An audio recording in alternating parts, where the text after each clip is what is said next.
Don't forget my 2 rules of Democrats with Antifa. They need the shock troops, and they will strategically distance and close the distance when they feel like they can use Antifa for political gain. When Antifa gets violent, disavow any knowledge of them, say they're a myth. When you can use Antifa and you're a radical in a radical congressional district like Ayanna Pressley's, surgically attach yourself to Antifa because they're your shock troops and nobody cares anyway. It's all radicals in your district. So yesterday there was a hearing up on Capitol Hill. Remember what I told you about Antifa? You know, it's easy for me to go, hey, Antifa is a terrorist, fascist, racist group, which they are. They're out there in Portland. They were calling black law enforcement officers the N-word. Yes, that actually happened. White Antifa members, they're racist. That's what they are. They are fascists. That's why they use the term anti-fascist to confuse you. They are fascists. They're pro-Tifa. I know I prefer pro-Tifa. The Democrats are covering for Antifa. You may say, why? How is this a winning political argument? I can't make this case to you enough that the Democrats are going to do 2 things.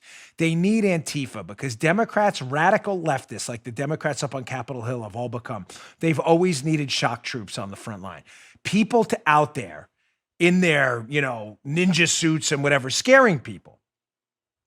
Because the Democrats then propose a big government solution as an example. And remember what I told you the other day in that long segment we did on how the Democrats need to disconnect you from the reality of the greatest country in the world you live in? They want you to think this country sucks. Why? Because they want to change it, right? You get it? This all makes sense, right? The Democrats know this is the greatest country on earth. It's visible to anyone who lives in it. Seriously, just walk out of your house. We live in the safest, most modern, economically advanced country in the history of humankind, generally speaking, safest. They don't want you to believe that because they want to change it. They want to take away your money, take away your health care, to get that, they have to make you believe in a hellhole. The shock troops are the one that cause the chaos on the front lines, that make you believe the hellhole is real, and they're going to be the ones to save it when they come in and change the whole thing. They need Antifa. They've always needed Antifa. They are the shock troops on the front line. That's number 1.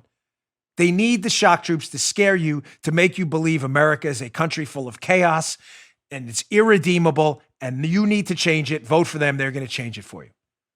Number 2, they will do the opposite of number 1 every time and try to pretend they are not connected to Antifa.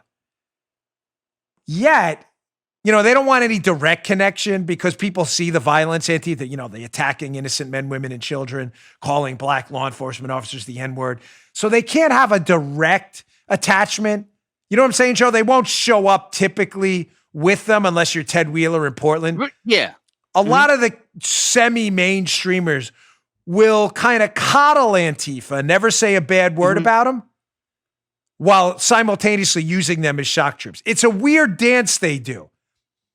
But in the dance, they'll never criticize Antifa because of number 1. They need Antifa as the shock troops.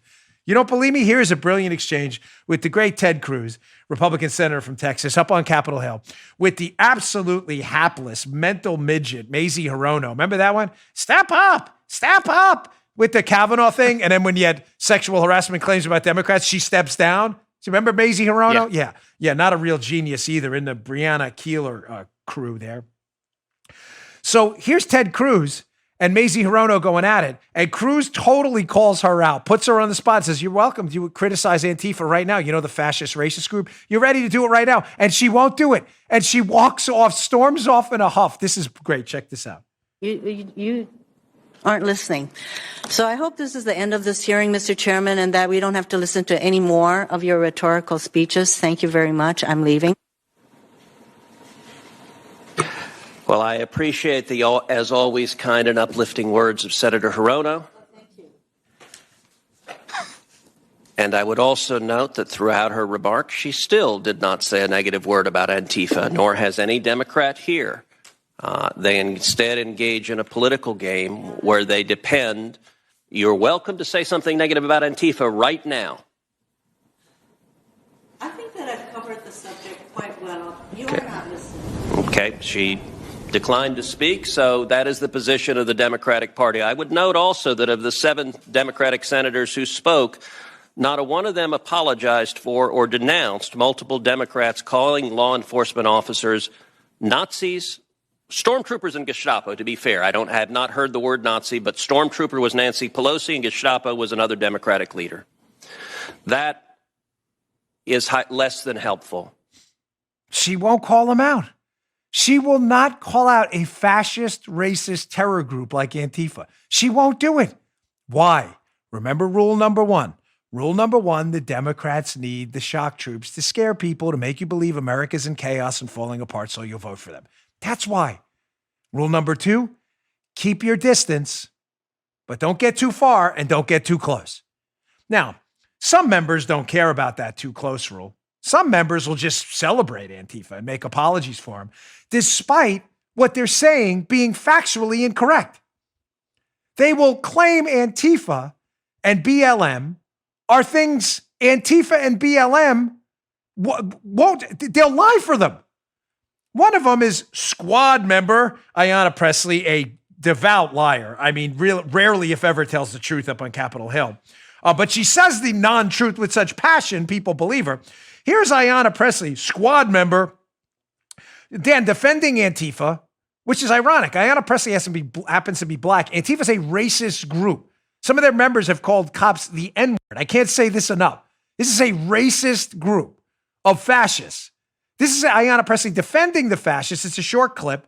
And then at the end, claiming, and then, you're going to lie about these groups and you're going to call them communists. I'm not going to call them communists. I'm going to play video of themselves calling themselves communists. Here's Ayanna Pressley, doesn't even care, surgically attaching herself to Antifa, a racist, fascist terror group. Check this out.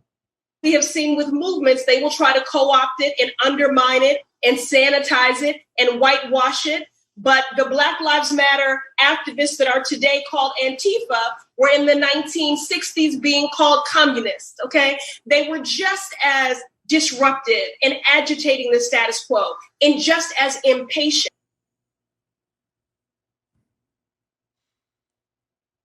So Ayanna Pressley's point is, just if she even is making one, usually she just spouts off word salads too and expects everybody to follow along. And if you disagree, you're definitely a racist, by the 100%. You're not allowed to say anything to Ayanna Pressley. Everything you will be called a racist, guaranteed.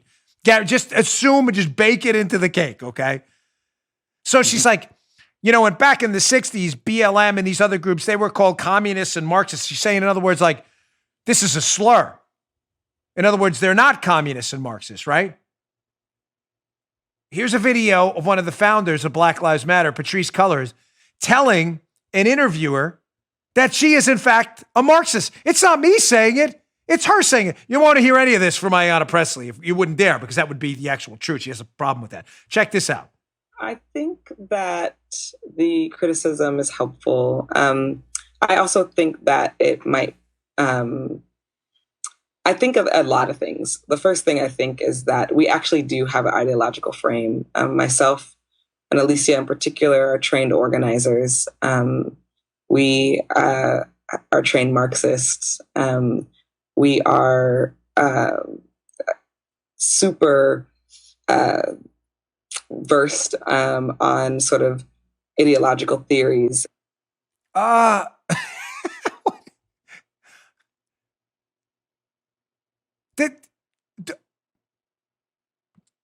Just listen to Black Lives Matter's founder, Patrisse Cullors. Do you have to rewind that? We are Marxists, trained Marxists, not just like Marxists who picked up the Marx Engels reader in a library one day and skimmed through chapter 1. We're actually trained Marxists. Black Lives Matter, with the NBA and all these other organizations, sports organizations, they're all supported. It's a Marxist group. Marxism, which has led to the extermination of hundreds of millions of human lives, death camps, concentration camps. Yeah, that kind of thing. Kind of bad, no? Gulags. You know gulags, right? Uyghur death camps in China right now. Yeah, that's communism. That's not Marxism. Okay, you're a moron. Please stop the euphemistic nonsense. There is no significant difference. Please stop playing games and stop being an idiot. No one actually buys your stupidity if you're saying that right now. Now, Miss Paula brought up a fascinating point this morning, too. She's like, Dan, you're in this block talking about the Democrats needing Antifa as the shock troops while simultaneously distancing themselves from Antifa, but never calling them out. We don't know who they are. Well, you should call them out for being racist. Well, we're not going to call them out. I'm not going to do that. And then you got the radical ones who just embrace them, like Ayanna Pressley, Antifa and stuff. Ayanna Pressley was just talking about them, right? Antifa. Don't mischaracterize them as Marxists. Well, they said they're Marxists. Paula brought up a great point. She says, didn't we play that video the other day of Jerry Nadler? Jerry Nadler, another appearance on the show. It's the deuce today. It's a twofer. It's a Nadler twofer. Didn't Jerry Nadler say the other day Antifa doesn't even exist? This is a myth? I don't know. Let's check with Jerry Nadler. Big hat tip to Fleckus, the best. Always does great interviews. Check out Jerry Nadler saying, don't worry about Antifa. It doesn't even exist. It is true. There's violence across the whole country. Do you disavow the violence from Antifa? That's happening in Portland right now? There's riots. That's a myth that's being spread only in Washington, D.C. About Antifa in Portland? Yes. Sir, there's videos everywhere online. There's fires and riots. They're throwing fireworks at federal officers. DHS is there. Look online. It gets crazy, Mr. Nadler.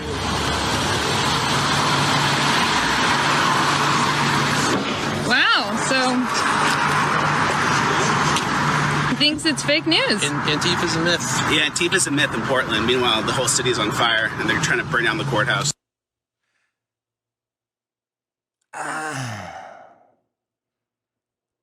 The great Fleckus, Fleccas. Follow him on social media. He's terrific.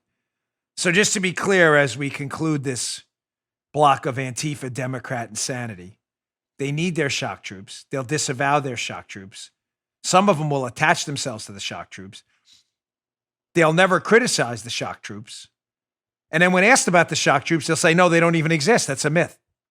The same ones Ayanna Pressley just defended a group that doesn't exist. And Mazie Hirono won't call out. But they don't exist. I want to call out. Apparently, Jerry Nadler said Antifa doesn't exist. He's missed apparently 65 plus nights of Antifa attacking innocent men, women, and children and trying to burn down the courthouse and stuff. Don't forget my two rules of Democrats with Antifa. They need the shock troops, and they will strategically distance and close the distance when they feel like they can use Antifa for political gain. When Antifa gets violent, disavow any knowledge of them. Say they're a myth. When you can use Antifa and you're a radical in a radical congressional district like Ayanna Pressley's, surgically attach yourself to Antifa because they're your shock troops and nobody cares anyway. It's all radicals in your district. You just heard Dan Bongino.